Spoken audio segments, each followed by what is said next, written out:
Congress hasn't passed this year's budget, but the White House is outlining its spending priorities for next year. A new proposal would make a lot of the steep cuts proposed by Elon Musk's DOGE permanent.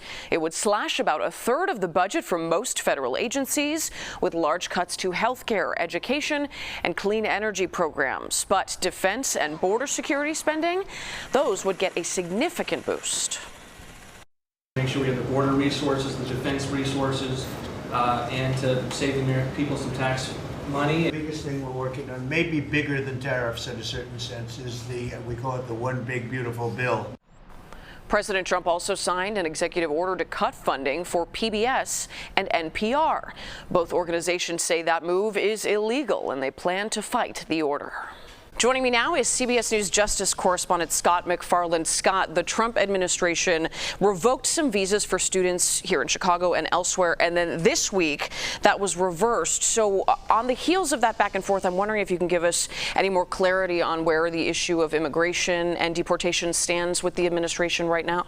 It's a bunch of brush fires legally popping up in different parts of the country, and some of these cases have outsized impact. Let's start with the case that was in Brownsville, Texas, for which an order was issued this week. A judge there, a Trump appointee, ruled those Alien Enemies Act deportations, those 18th century emergency wartime power deportations the Trump administration began in March, are unlawful. The judge ruled it's an overreach by the executive branch that hasn't proven there's a foreign invasion underway in the United States. Now to tariffs. I know some companies are announcing price increases because of them, but there's a shipping loophole that expired at midnight. Do you think because of that and just the timing here, we're going to hear about more and more companies announcing increases? Yeah, there's fear that when you have these tariff relief programs expire, when these prices could go up, these prices would go up. And that's going to cause either companies to raise their prices in local stores, or it's going to cause companies to cut back their workforce, not wanting to pass off that new cost to consumers, where the consumers are already strapped. Instead, they save money by cutting employees. And therein is the deeper concern about the economy, that companies are going to start dialing back what they spend out of caution. And that, Marie, is what fuels fears of recession when there are layoffs and further cutbacks in what consumers spend. Lastly, to a different cut now, we're hearing about cuts at the Justice Department. Do you know of a local trickle down that communities might see from those cuts?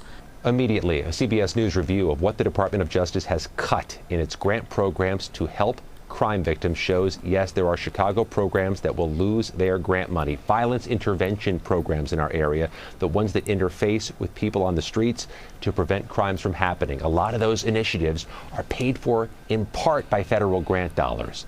That's how so many communities across the country help fund those efforts. The Department of Justice says those programs no longer, quote, effectuate administration priorities. Those cuts are effective April 22nd, which means they are effective now.